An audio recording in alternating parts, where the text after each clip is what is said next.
तर नमस्कार मित्रांनो, पुन्हा एकदा आपल्या नवीन व्हिडिओमध्ये तुमचं खूप स्वागत आहे मित्रांनो. तुम्ही पाहू शकता मित्रांनो, आपल्या साईडवरती आता स्लॅब टाकण्याचं काम चालू होतं आणि गज बांधणं म्हणजे टोटल आपलं काम आवरलं होतं.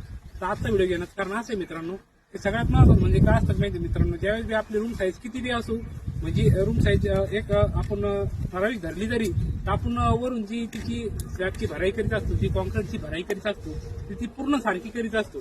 तर त्या पद्धतीने आपण नाही केली पाहिजे. योग्य पद्धत कशा पद्धतीने तर मित्र एकदम सोप्या पद्धतीने सांगणार आहे आपल्याला. तर त्यामुळे मित्रांनो एकदम सविस्तर सांगितल्यामुळे आपला व्हिडिओ थोडा मोठा होईल. त्यामुळे पहिल्यापासून तर शेवटपर्यंत आपला व्हिडिओ पाहायचा आहे मित्रांनो. राहुल मिस्त्री नमस्कार. राहुल मिस्त्री आपल्या मित्रांनो एकदम सविस्तर सांगून द्या की त्यांनी त्यांच्या रूम साईजनुसार कशा पद्धतीने त्यांनी भरती केली पाहिजे, जेणेकरून त्यांना भविष्यामध्ये कुठली अडचण येणार. सर्वप्रथम ज्यावेळेस आपण स्लॅबची बॉटम टाकणार साईड टाकणार त्यावेळेस नियोजन करणं खूप महत्वाचं राहतं. बरोबर. म्हणजे जेणेकरून आपल्या काही स्लॅबची रूमची साईज मोठी राहते, काही रूमची साईज लहान राहते. सर्व एक दुरीतने टाकायला पाहिजे. जर मोठा स्लॅब आहे त्याची रूमची साईज ही भराई ही 6 इंच घेतली पाहिजे. म्हणजे ज्यावेळेस आपण साईड टाकणार आहे त्यावेळेस या खालीवर आणि दोरीत ठोकणं गरजेचं आहे. म्हणजे जेणेकरून आपल्या ज्या रूमची जशी साईज आहे त्यानुसार आपली भराई होईल आणि आपला स्लॅब हा मजबूत होईल. याच प्रकारे ज्यावेळेस आपण सेंटरिंग ठोकणार आहे तर समजा मागचे रूम थोडेसे बेडरूम लहान राहते, तुम्ही पाहू शकता आपण तिकडे आपण 5 इंच भराई केली आणि संडास बाथरूमला आपण 4.5 इंच भराई केली. हॉल एकदम मोठा आहे आपल्याला 16x18 त्याला आपण 6 इंच भराई केली. याची गज बी जास्त लावल्यामुळे याची गज ना टेम्परेचर नंतर वाढणार आहे, त्याकरता त्याला भराई बी करणं खूप जास्त गरजेचं आहे. बरोबर आहे. म्हणजे नुसतं मोठा हॉल आहे ना आपण गज वापरणार ही योग्य पद्धत नाही, त्याला तेवढी भराई बी करणं खूप महत्वाचं राहतं. तर तुम्ही बघू शकता आपण हॉल या पद्धतीने बांधली, पण ह्यावेळेस मोठा हॉल जर असला तर बांधण्याची पद्धत बी तुम्ही बघू शकता.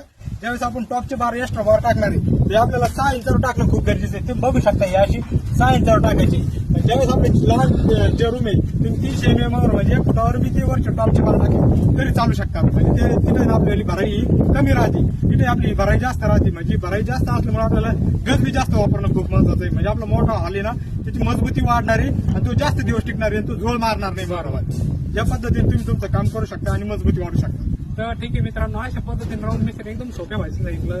जर तुमचा हॉल म्हणजे प्रत्येक साईडवरती प्रत्येक क्षेत्रामध्ये ज्या ज्या ठिकाणी तुमचं घर चालू असेल तर हॉल आपण हा जाणून बुजून मोठा घेत असतो, जेणेकरून त्याला आपल्याला पूर्ण पेस भेटला पाहिजे वापरायला.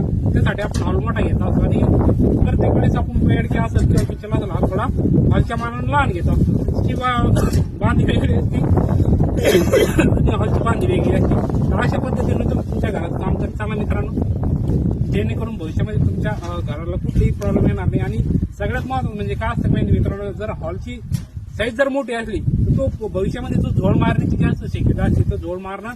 अशा पद्धतीने जर तुम्ही काम केलं तर तो झोळ मारणार नाही मित्रांनो. तर व्हिडिओ कसा वाटला नक्की कमेंट करून सांगा आणि ज्यांच्या घराचं काम चालू आहे त्यांच्यापर्यंत आपला हा व्हिडिओ शेअर करा मित्रांनो. धन्यवाद मित्रांनो.